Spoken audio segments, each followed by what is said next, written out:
This video will explore the idea of elastic provisioning, the whole concept that what you purchase as part of a cloud computing package can grow and shrink and change to meet your needs in a very quick and efficient way.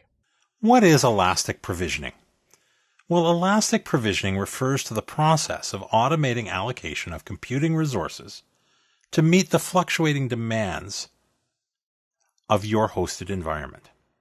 Now, that's a big mouthful of a definition, but it basically means that, like an elastic band, your computing resources can stretch when you need them to go further and can shrink back when you don't. Many things can be provisioned in an elastic way. Some examples include elastic storage, having more data stored in the cloud when you need it, elastic networking, bigger bandwidth, faster connections, elastic CPU power provisioning, more cores, faster cores, elastic memory, more memory when you need it, elastic virtual machine provisioning, having more virtual machines spun up and running to handle bigger workloads, and then retiring them or removing them when you don't need them. That can be extended to the idea of geolocation elastic site provisioning. Again, a little bit of a mouthful, but taking the idea of not only do we have more virtual machines when we need them, but we move them around, even on a global scale, to where we need them when we need them.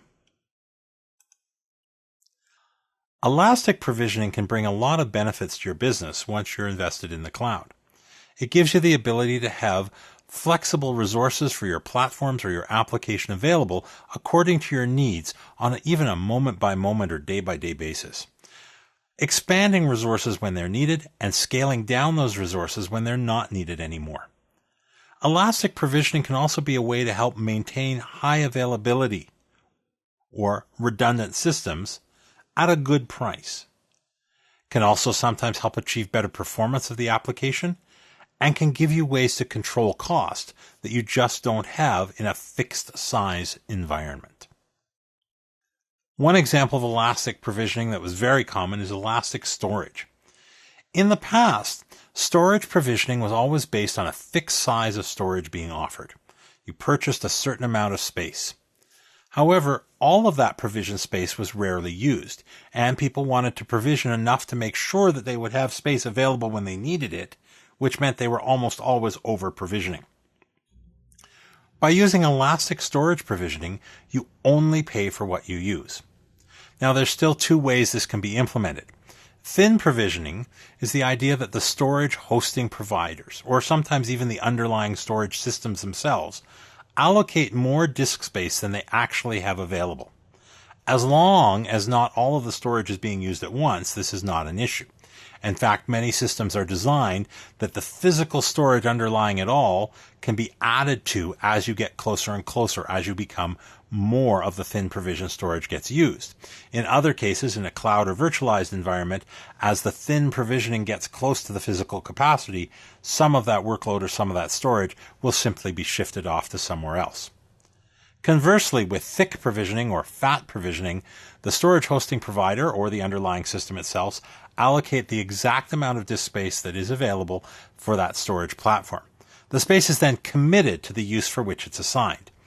There may be a different charge level or cost level for thick provisioning over thin provisioning, but there's the security or the feeling and knowledge that that space has been assigned and will always be available when it's needed.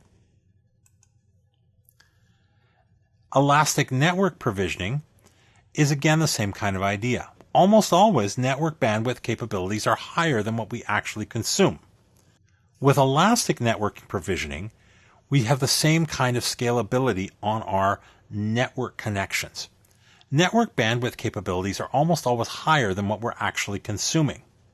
And in the past, in a non-flexible or non-elastic way, we are charged a fee based on the theoretical bandwidth or the maximum bandwidth, not what is actually being used. With elastic network provisioning, we have more play with our needed bandwidth. If we need more bandwidth for a short period of time, we pay more for what we consume over that short period of time. If our requirements fall back to the normal level, we go back to paying our normal or nominal fee. Your provider can tell you how their provisioning works and whether or not they have any flexibility or elasticity in their networking provisioning as part of their offering. What about the CPU and memory? This is probably the first area where many cloud providers began to go elastic or flexible. The idea behind an elastic CPU or memory provisioning is only applicable in a virtualized environment, where those resources are allocated to virtual machines and, when not in use, shared with other virtual machines. With most virtualizing technologies, resources such as these can be configured as dynamic or static. Depending on the virtualization platform, sometimes the workload will have to be stopped and restarted to move to a larger capacity, and in other cases it's fully dynamic. But let's take an example. Let's say I set up a virtual instance in the cloud that has 4 gigs of memory and a dual-core CPU assigned to it, and I'm using it for an accounting application running on the server. But on the last day of the month, all my invoices are being processed, and I'm under a tremendous load. So I reallocate that server to have 16 gigs of memory and an 8-core CPU. But I only wanted at that capacity for 1 day. And then I go back to the 4 gigs and dual core that I had originally. Many hosting providers make use of pools of resources, or resource pools, for allocating CPU and memory in this elastic way. Carrying on to the idea, we can actually make our virtual machines elastic. By using virtual machine elasticity, you have the possibility to have more virtual machines available for the same application depending on the resource demand. For example, let's say you have a web-based store application running on a single virtual machine. You could choose to have this application stretched over multiple VMs, though, on Black Friday and Cyber Monday and the holiday period. After the holiday rush, you could decrease the load back to a single VM once more. It's important, however, not to confuse elastic virtual machine provisioning with high availability. They can be related and they can used to build off each other, but just being able to stretch across to more machines when you need to does not guarantee that your application is highly available. Geolocation elastic provisioning takes that idea of virtual machine elastic provisioning and stretches a little bit further over multiple locations and even multiple continents. For example, most hosting providers have data centers in different regions, and you can configure your VMs and your services in particular regions. Now, in the Americas, there's a huge frenzy of retail shopping that begins about 6 weeks before the end of the year, between the time of the U.S. Thanksgiving and then Black Friday, Cyber Monday, and on through the holiday season. This is less so the buying pattern in Europe.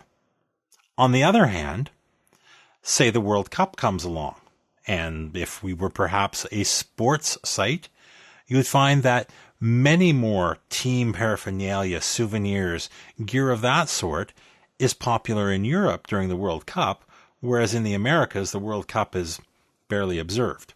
So perhaps during that feeding frenzy at the end of the year in the Americas, I'm so busy over here that I want to have many machines in the US region, because that's where the customers are, that's where the business is.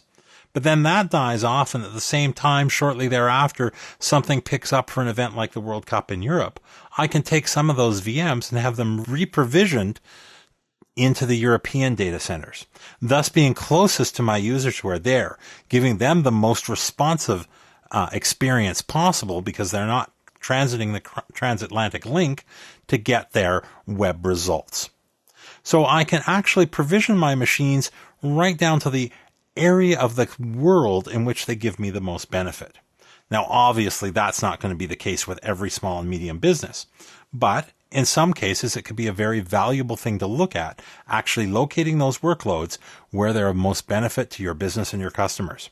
If geolocation elastic provisioning is a requirement for your business, make sure you check out with your hosting provider to see what they provide and at what cost.